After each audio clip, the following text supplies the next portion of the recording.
它菌种的关系。陈志雄就这样带着2个儿子，一天可以做出200多个乳酪蛋糕。7两毛钱的。他说，蛋糕师傅台湾有几千几万个，但能做出乳糖不耐症的人都能吃的乳酪蛋糕，恐怕全台湾没几个。第一步量体温，指的是牛奶得要维持在45度，而第2步撒入乳酸菌酵粉，把牛奶里的乳糖转换成乳酸，接着再把牛奶送入这个他一手打造、完全仿造法国的乳酪地窖里。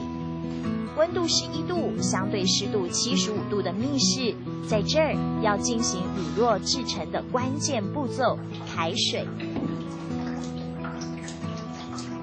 确确实实是因为我太太跟我说，我到法国、意大利、到欧洲去观光的时候，为什么吃他们乳酪不会拉肚子？回来台湾的时候吃他的乳酪会拉肚子，那原因是在哪里？当时他有谈到这个。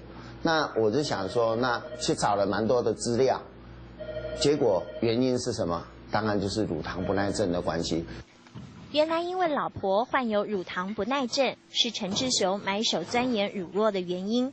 很难想象10多年前他其实是个捡骨师。921的时候，大家一般的人都是只顾自己。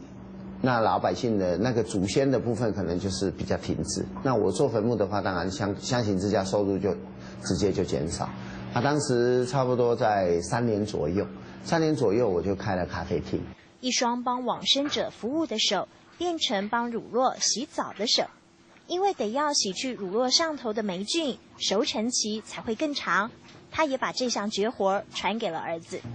这翻过来侧面也都要洗到，尤其有缝的地方。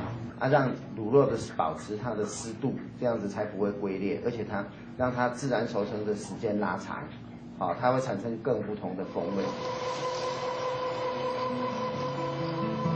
至此，终于了解这一片片乳酪蛋糕是客家先生对老婆大人扎实的体贴，和对家人又黏又实的情感糅合而成。温度45度的牛奶是爱的坚持，湿度75度的密室是心的体现。这一份低吟沉稳的客家爱情，幻化成乳酪蛋糕，尝在口里，甜在我的感动时刻里。